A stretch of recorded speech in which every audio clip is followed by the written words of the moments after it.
அன்பர்களே வணக்கம். இன்று பார்க்க இருப்பது மகாலய பக்ஷம் 2024.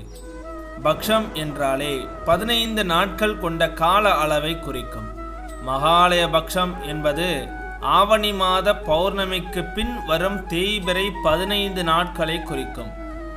இந்த 15 நாட்களும் முன்னோர்கள் பித்ருலோகத்திலிருந்து பூலோகம் வந்து நம் இடையே தங்கும் புண்ணிய தினங்களாக கருதப்படுகின்றன.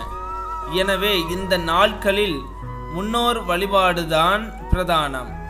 இந்த 15 நாட்களும் முன்னோர்கள் வழிபாடே பிரதானம். எல்லா நாட்களும் முன்னோர்களை வழிபட்ட பிறகே வழக்கமான பூஜைகளை செய்ய வேண்டும்.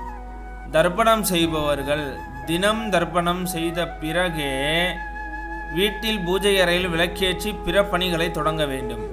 இந்த ஆண்டு மகாலய பக்ஷ நாட்களில் முக்கிய திதிகள் எவை வேண்டியவை எவை செய்யக்கூடாது என்னென்ன என்பனவற்றை குறித்து அறிந்து கொள்வோம். வாருங்கள். மறந்து போனவர்களை மகாலயத்தில் சேர். 15 நாட்களில் முன்னோர்களை வழிபட பல்வேறு புண்ணிய பலன்கள் கிடைக்கும். ஒவ்வொரு நாள் வழிபாட்டிற்கும் ஒவ்வொரு பலன் உண்டு.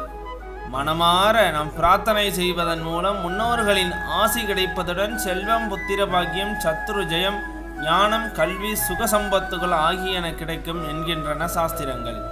தந்தை இல்லாதவர்கள் ஒவ்வொரு மாத அமாவாசையின் போதும் குடும்பத்தின் 3 தலைமுறை ஆண் பெண்களுக்கே தர்ப்பணம் செய்வது வழக்கம். சிராத்த காரியங்களும் அவ்வாறே நடைபெறும். ஆனால் மகாலய பக்ஷத்தின் போது யாருக்காக வேண்டுமானாலும் நாம் தர்ப்பணம் காரியங்களை செய்ய இயலும். தாய் வழி, தந்தை வழி உறவினர்கள், உடன் பிறந்தவர்கள், மகன் அல்லது மகள் அவர்களின் உறவினர்கள், குரு, நெருங்கிய நண்பன் என இறந்த அனைவருக்கும் தர்ப்பணம் செய்தும் அனைவர்களுக்கும் நற்கதி ஏற்பட வழிபாடு செய்யலாம்.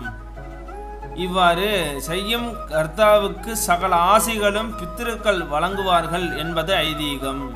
இந்த 15 நாட்களும் சுபகாரியங்கள் செய்வது தவிர்க்கப்படும்.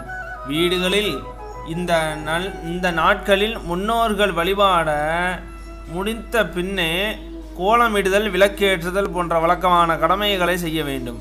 இந்த 15 நாட்களும் உணவில் சாத்வீகத்தன்மை உள்ள உணவுகளை மட்டுமே உண்ண வேண்டும். கேளிக்கைகளை தவிர்க்க வேண்டும். கிடைக்கும் நேரங்களில் நாம ஜபங்களை செய்து வர வேண்டும். தவறிவிடக்கூடாத மகாபரணி, மத்தியாஷ்டமி, துவாதசி. மகாபரணி மற்றும் மத்தியாஷ்டமி தினங்கள் மிகவும் முக்கியமானவை. திதிகள் எதுவென்று அறியாதவர்கள் இந்த நாட்களில் பித்ரு காரியங்களை செய்யலாம். இதன் மூலம் உரிய ஆத்மாக்களுக்கு இந்த பலன் சென்றடையும்.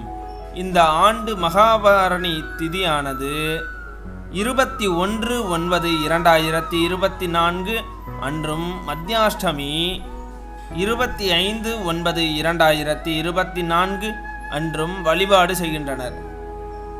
எனவே இந்த நாட்களில் தவறாமல் முன்னோர்களை நினைத்து வழிபட வேண்டும்.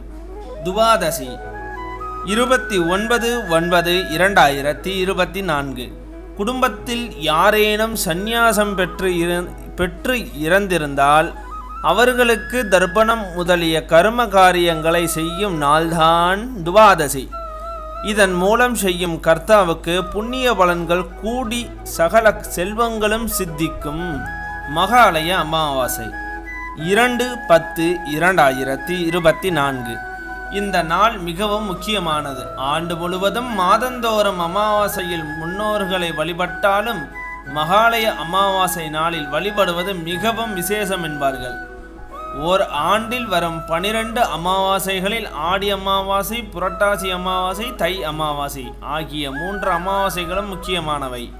இவற்றில் மையமாக இருக்கும் புரட்டாசி அமாவாசை முன்னோர்கள் நம்மோடு பூலோகத்தில் தங்கி இருக்கும் தினமாகும். எனவே அந்த நாளில் தவறவிடாமல் அவர்களை நினைத்து வழிபட வேண்டும். முடிந்தவர்கள் நீர்நிலைகளுக்கு அருகில் சென்று முறைப்படி தர்ப்பணம் செய்வது சிறப்பு. இயலாதவர்கள் அவரவர் வீட்டிலேயே படையல் போட்டு வழிபட வேண்டும். மகாலய அமாவாசை அன்று வழிபட்டால் ஆண்டு முழுவதும் அமாவாசையில் வழிபாடு செய்த பலன்கள் கிடைக்கும் என்பது நம்பிக்கை. மகத்தான மகாலய தானங்கள். மகாலய தானம் மகத்தான தானம் என்பார்கள். இந்நாளில் வஸ்திர தானம், அன்னதானம், குடை, காலணி, போர்வை ஆகியவற்றை ஏழைகளுக்கு தானம் செய்தால் நம் இல்லத்தில் இல்லாமை நீங்கி செல்வம் சேரும். மேலும் கோதானம் செய்வது, பசுக்களுக்கு உணவு வழங்க உதவுவது ஆகிய நாம் தீராத பிரச்சனைகளுக்கு தீர்வாக மாறும்.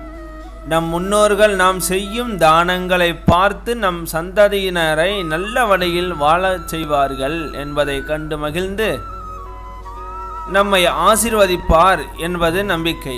எனவே மறக்காமல் இந்த மகாலயபக்ஷ காலத்தில் நம்மால் முடிந்த தானங்களை செய்து வழிபடுவோம் என்று கூறி இத்துடன் இந்த உரையை நிறைவு செய்து கொள்கிறேன். நன்றி, வணக்கம்.